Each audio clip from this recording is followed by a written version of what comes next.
Es una desarrolladora de backend que actualmente está trabajando en Bunsen, y dentro de sus hobbies están el leer, el jugar videojuegos, estar en la bicicleta, ¿sí? En general caminar y conocer la ciudad. Y en esta ocasión ella nos va a hablar sobre cómo escribir mejores pruebas justamente para Elixir, ¿sí? Entonces, Xochitl, muchísimas gracias y bienvenida.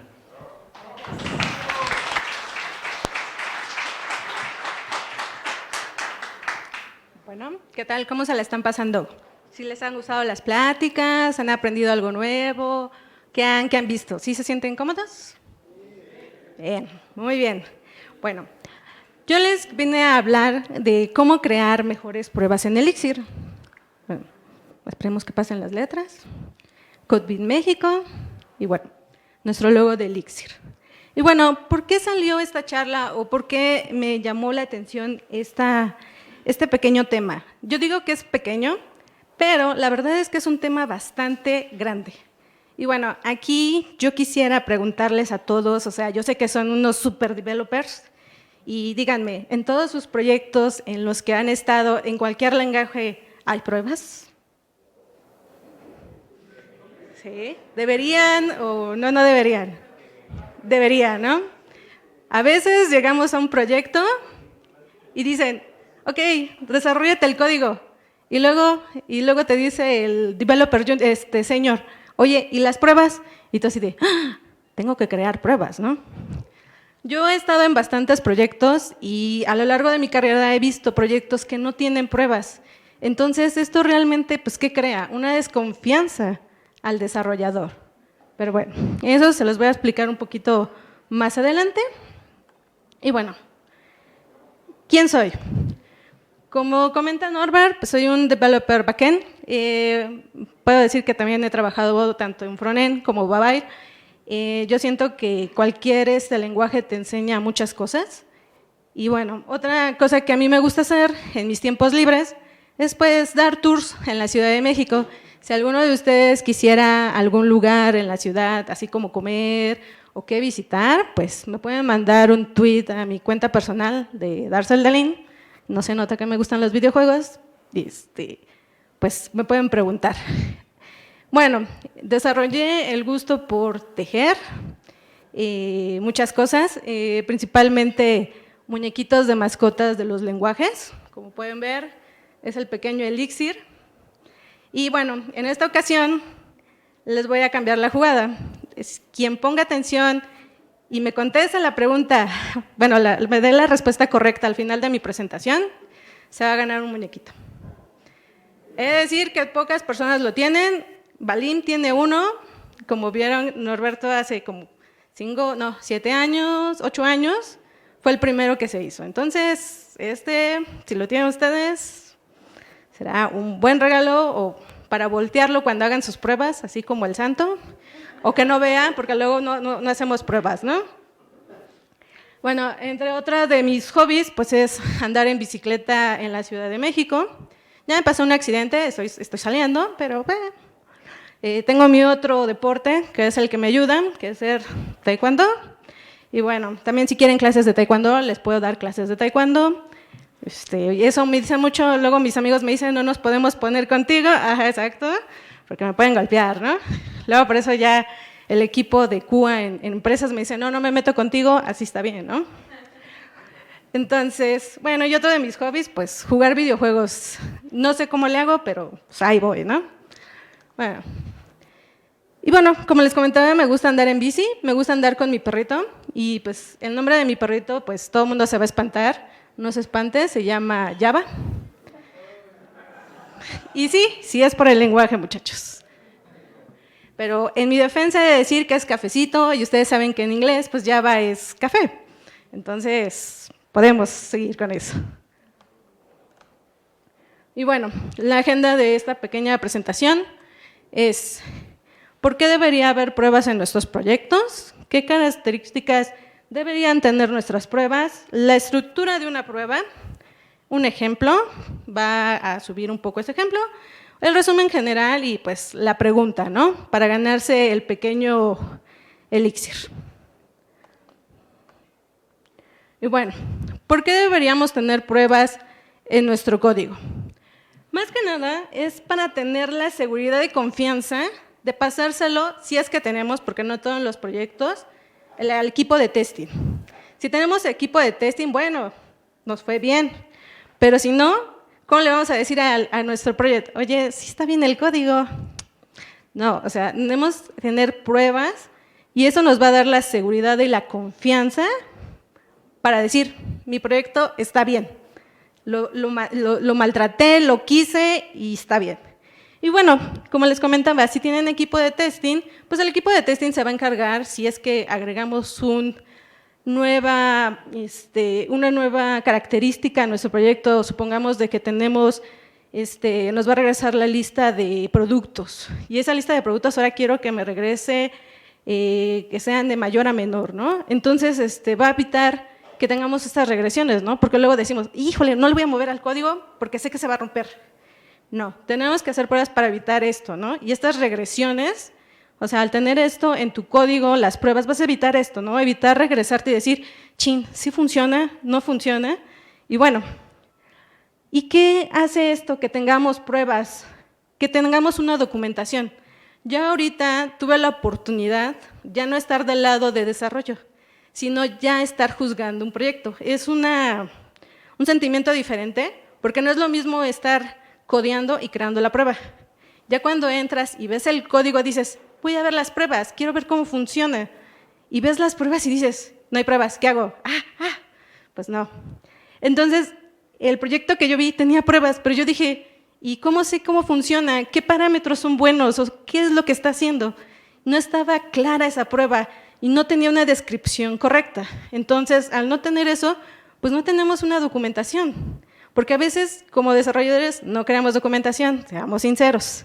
Entonces, pues creando pruebas, vas a crear una buena documentación, porque no sabes si en un tiempo futuro, tú o otra persona que se agregue a este proyecto, pues va a tener que leerlas, ¿no? No sé si les ha pasado eso.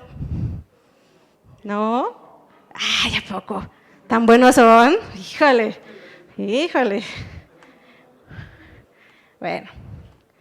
Bueno, ¿qué características deben de tener nuestras pruebas? Como les comentaba, pues tienen que ser fáciles de leer, porque si no las tenemos fáciles de leer, entonces ¿para qué las tenemos? O sea, a veces, de hecho, hasta nuestro propio código no lo escribimos tan legible y pues luego no sabes ni qué está haciendo. Y me ha tocado ver ese tipo de códigos de hace 8 años y tú dices, ¿qué hizo aquí este desarrollador? ¿Quién sabe? No lo toques. Entonces, bueno, otra buena característica de las pruebas es que valida tu código. Y tenemos que validar nuestro código bien. No nada más hacer el happy path. Yo sé que es muy fácil decir, pues con esto, jala. Pero realmente lo que he aprendido del equipo de QA es que el usuario final no te va a poner lo que tú piensas. Va a hacer otro camino o otros parámetros o alguien va a estar de muy malicioso queriendo matar tu aplicación. Entonces, realmente tenemos que tener esa validación de nuestro código así bien para que lo tengamos. Y bueno, al tener buenas pruebas, vamos a poder identificar el error más fácilmente.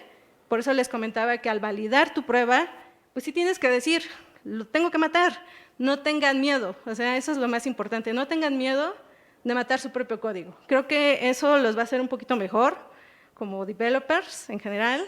Entonces, pues ya, eso es una parte importante. Y otro punto importante es que tienen que testear todo su código. Y eso es hasta en los esquemas, muchachos. No podemos decir, aquí no se va a testear. No, tenemos que testear todo. Ahora sí, todo, para que estemos seguros al momento de salir de producción y decir, sí, esto funciona bien.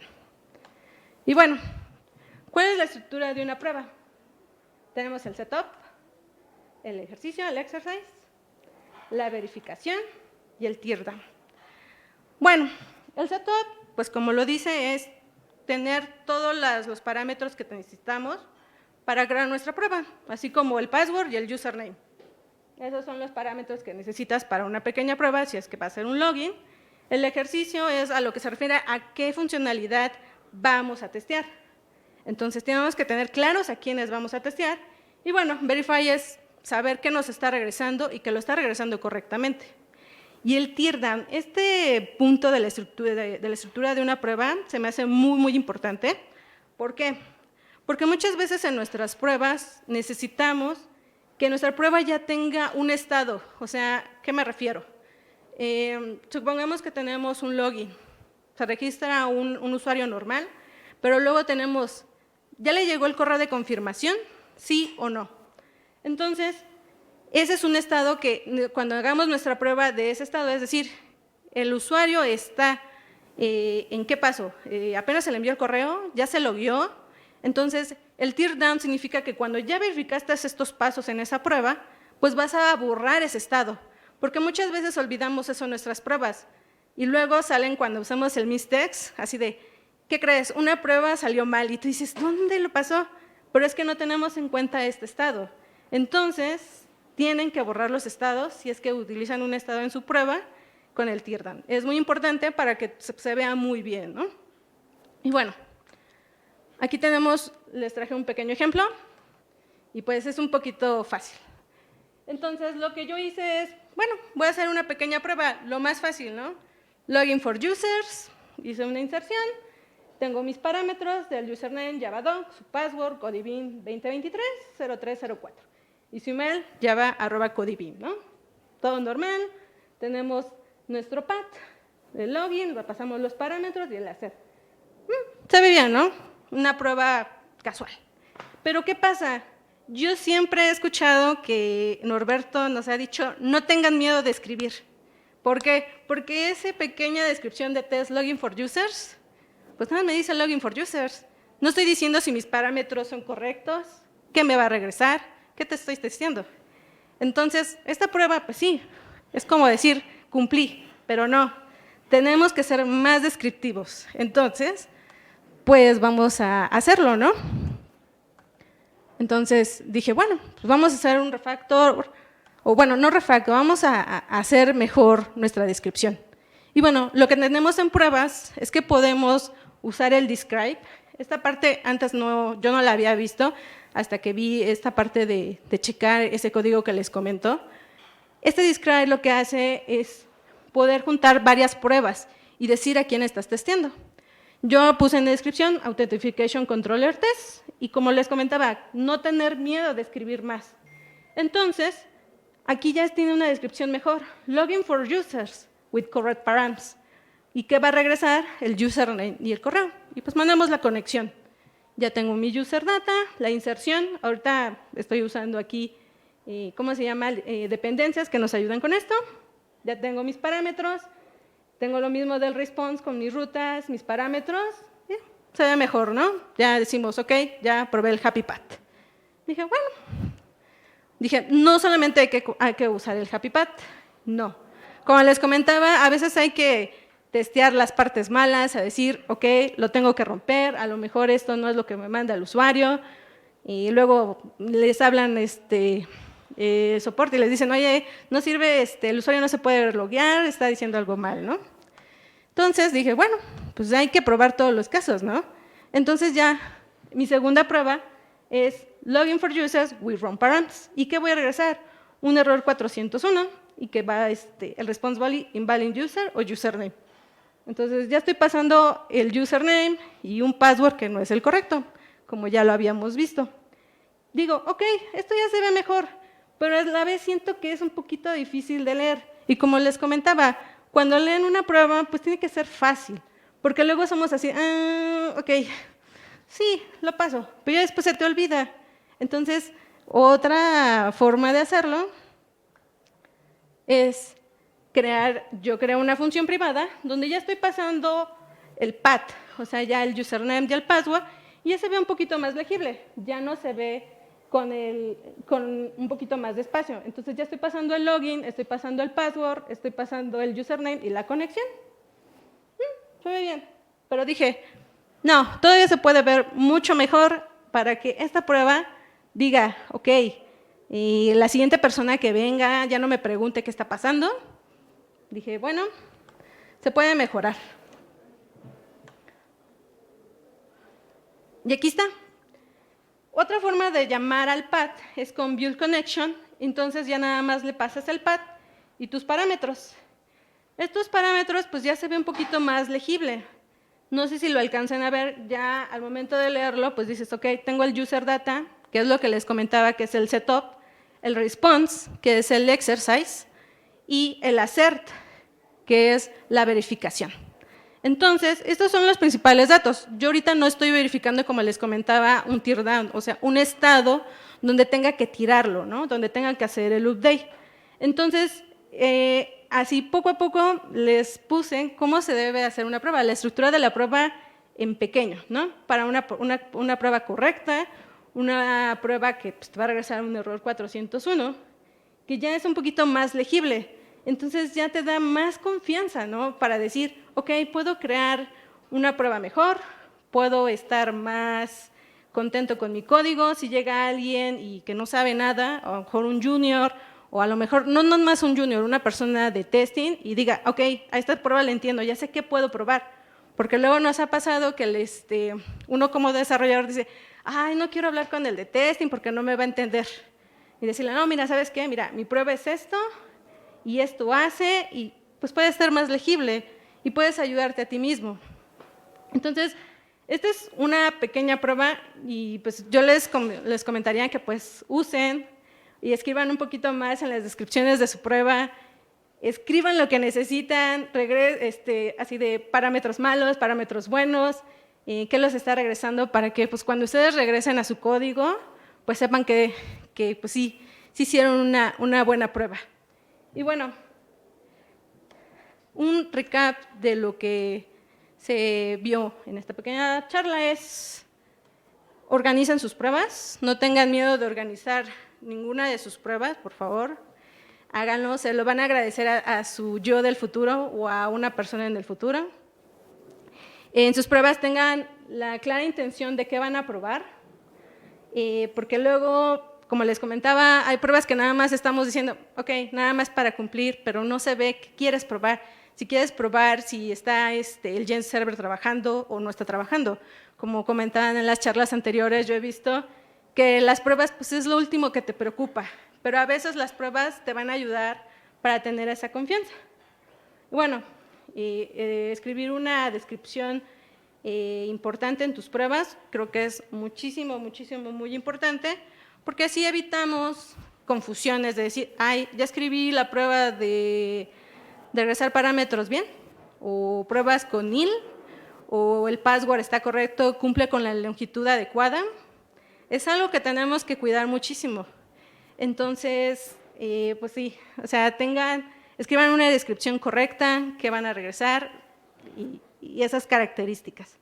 Y bueno, no tengan miedo de hacer refactor de sus tests. Yo siento que es muy importante hacer refactor porque pues, todos sabemos, sí, hacemos refactor del código en general, pero de las pruebas casi nadie hace refactor. Y eso se los puedo asegurar con la experiencia que yo he tenido. Casi nadie se preocupa por refactor de test, solamente refactor de código. Y eso en todos los lenguajes, compañeros. No tengan ese miedo de hacer refactor. Y bueno, y en esto, bueno, al crear buenas pruebas, pues están creando una buena documentación que les va a servir muchísimo. Y bueno, en el Elixir de Denver del año pasado, hay un proyecto muy importante, no me acuerdo muy bien del nombre, pero ellos con las pruebas querían crear una documentación y pues espero que ahorita este proyecto siga porque lo busqué y ya no encontré un poquito más de referencia, pero cuando vi este pequeño proyecto yo dije, sí, me hace sentido que tenga esa documentación. Bueno, que creas buenas pruebas para pues, tener esta documentación y estén mucho mejor. Y pues también sabemos que a nosotros no nos gusta crear documentación, seamos sinceros, a veces creemos que podemos ocupar ese tiempo para, pues no sé, hacer un tweet, jugar videojuegos. Entonces, pues esperemos que ese proyecto que les comento, pues salga bien para este año. Y bueno, pues, las preguntas, pero primero va mi pregunta para regalarles este pequeño elixir. Bueno, este muñequito, de hecho, lo hizo Andy Udebeg, no sé si lo conozcan, es alguien de la comunidad. hizo el dibujito, pero pues casi nadie le llamó la atención. A mí me gustó muchísimo porque se me hace muy, muy curioso. Y pues la verdad sí me hice y digo, me gusta hacer algo en mis tiempos libres. Dije, voy a crear el muñequito. Norberto me dijo, sí, este no se ve bien, hazlo así. De hecho, hay otras versiones que esas no las voy a publicar nunca, porque sí, se quedó medio raro y pues esta es la versión final. Y bueno, la pregunta del $1,000,000, bueno, no es $1,000,000, del pequeño elixir es...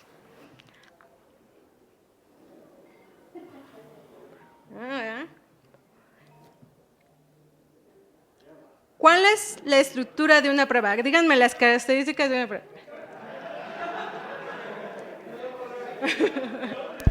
Ya, casi veo que se matan por acá atrás. Perdón. Déjeme decir que está súper cotizado, ¿eh?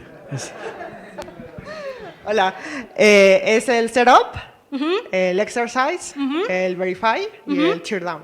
Muy bien.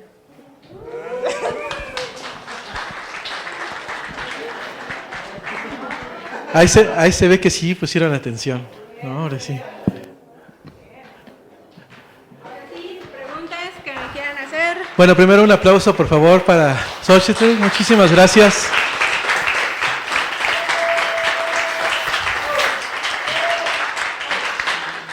Preguntas. A ver, ya tenemos aquí. A ver, voy a ir allí y luego para acá. A ver. Al menos como alcancé a ver que levantaban la mano. Voy para acá. Gracias. Buena plática, Xoch. Dudas. ¿Hasta cuándo tú considerarías que es bueno hacer una prueba? Tú mencionaste que todos los caminos o la mayor cantidad de pruebas que sea posible, pero hay veces, seamos honestos, que dependiendo del flujo, es demasiado lo que se tiene que probar y me queda claro que tal vez ahí habría que implementar un refactor, pero ¿hasta cuándo o cuándo considerarías tú que es bueno probar? Con la experiencia que tenemos, sabemos, bueno, yo consideraría que siempre. Yo sé que no es posible, porque luego, como comentaba Todd con los Jira Tickets, pues a veces no hay tiempo, ¿no? Pero yo creo que aunque sea hacer lo mínimo posible, o sea, crear, tener ese flujo de trabajo, o sea, porque tenemos que decir, ok, creo el código, no olvides tu prueba, aunque sea el pequeño, o sea, y si vas a hacer una prueba, pues no hacerla tan grande, porque luego si haces pruebas muy grandes, así, como dices, ya no sabes qué te estás testeando. Por eso yo consideraría que sí, hacerlo algo modular y en el momento que estás haciendo tu ticket, para que no tengas esa deuda técnica, que yo creo que es más llamada deuda técnica y que tenemos que tener, porque luego la deuda técnica crece y a veces la deuda técnica se la dedicamos más al código per se, no a las pruebas, y luego lo dejamos. Y entonces en los pull requests, a nadie le importan las pruebas, les importa más el código. Entonces por eso digo, yo consideraría que siempre, aunque sea poco, para no dejarlo ahí olvidado. Entonces, yo considero que siempre lo hagas, aunque se hagas una prueba grande, pero pues al menos tener algo de respaldo y puedas decir, sí funciona.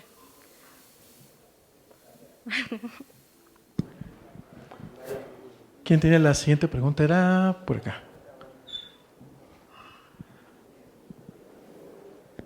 Vale, hola. Por ejemplo, yo estoy muy de acuerdo con las pruebas, ¿no? Y el TDD, pero dimensionarlo para cuando es un backend me resulta muy sencillo, ¿no? Pero en este caso, toda la parte de funciones, pues sencillo de probar. Más bien dimensionar qué tengo que probar. Pero ¿qué pasa cuando tienes el front? Por ejemplo, una live view y dices, pues tienes el botón que invoca cierta función del socket, ¿no? Pero ¿cómo tú lograrías dimensionarla? ¿Qué hay que probar del front? Por ejemplo, hay que probar el render, hay que probar si el mouse se sale del foco, hay que probar el input, hay que probar que se pinte bien. O sea, hasta cuando dices hay que probar todo, ¿te abarcas hasta allá, hasta la parte del front en cuestión de una live view, por ejemplo? Sí, claro que sí. Yo creo que Live View, ahorita con lo que nos explicó esta Berenice, y no, es importante, sí, probar todo. Porque tú no sabes, o sea, a mí me ha tocado proyectos donde tienes que probar el front normal, front así, casual. Y luego te ponen pequeños hats los usuarios. Creo que lo más común aquí son las fechas. No sé si has probado con fechas. Aquí las fechas, si tú no lo pones bien, luego te pueden hacer hack los usuarios. Entonces, Live View, yo como lo considero es que sí pruebes con Live View todo eso, porque luego hay usuarios que no te dejan, hacen sus maldades de ponerte a otra zona horaria. Entonces, pueden ganar con eso. Entonces, sí, yo consideraría que sí pruebes los campos más importantes, o sea, todo es importante, porque tú no sabes si un campo de Live View te vaya a tronar o vayan a hacer algo malo. Y eso te lo digo porque yo he trabajado en parte de facturación, y si tú no pones bien las reglas, te está llamando el equipo, oye, esta factura está mal, no me testeaste la parte de front. Entonces, por eso te digo, siempre hay que testear front. Entonces, aunque tú tengas en el backend esa seguridad, a veces no pasa. A veces tú dices, ya lo probó el equipo de front. Pero a veces el equipo de front te lo manda y tú dices, yo lo veo bien esa unidad de tiempo. Entonces, por eso te digo, sí pruebes Live View bien, y más porque ahorita Live View, con lo que ha hecho Chris McCord, pues te está dando unas herramientas muy fáciles de usar. Y probarlo desde ahí ya te va a dar más seguridad.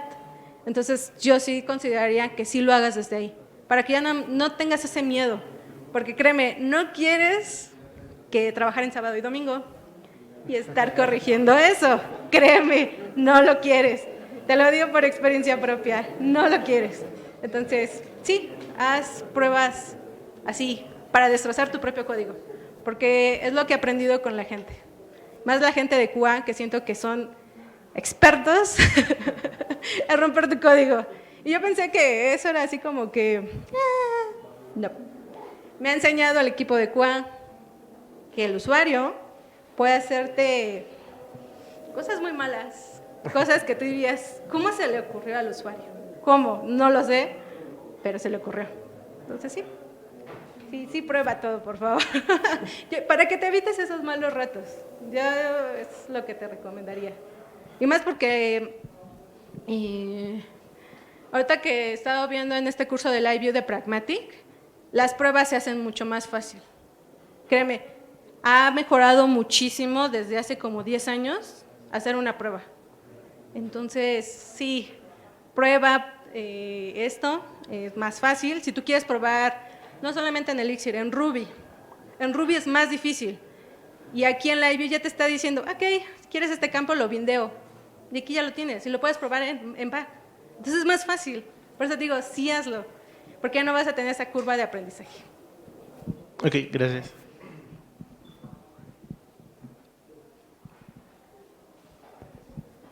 ¿Alguna otra pregunta? ¿Por acá? Por acá. Hola, la otra vez estaba encontrando una especie de librería que permitía hacer como otro tipo de pruebas, que si no me recuerdo eran pruebas basadas en propiedades. Y me parecen como muy interesantes porque, por ejemplo, si tienes una función que suma dos números, por lo general, no se le pasamos como un número 3 y 4 y que te dé 7, ¿no? Y ya probamos eso. Pero creo que estas eran como, tú les tenías que mandar una función en donde definías como parámetros de lo que esperas. Entonces, como a partir de esa función, la librería automáticamente genera como miles de pruebas por cada función. Y en el caso de una función que sume, como que prueba con muchos números diferentes, números negativos, positivos, etcétera. Bueno, no sé qué opinas de esas pruebas. La verdad lo intentamos implementar ahí en Resuelve, en la empresa donde estamos. Sin embargo, fue como un poco problemático porque justo luego las funciones tienen tantas propiedades que al fin de cuentas es como volver a programar lo mismo, pero para probar. Entonces, muchas veces como que hacer las pruebas requieren tanto más tiempo que desarrollar en sí. Pero no sé, ¿qué opinas como de ese tipo de pruebas que son como mucho más específicas, pero igual más complicadas de programar? O no sé.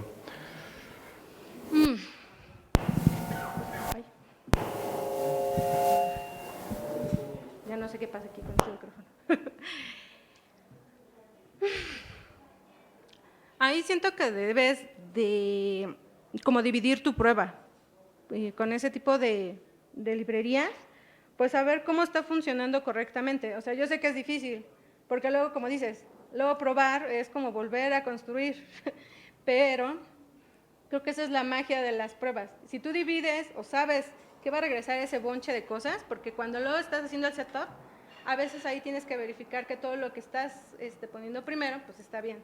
Entonces, a mí es lo que se me hace más correcto si usas esta librería que me comentas, pues ver si está funcionando y si tú lo entiendes. Porque si usas algo que no entiendes tanto, creo que le estás poniendo un riesgo, como dices. O sea, ya dices, ¿ya para qué lo hago? Esta librería no. Entonces, a veces creo que es irse por lo más sencillo, a lo mejor dividirla y a lo mejor decir, ok, esta librería a lo mejor en este momento no me sirve.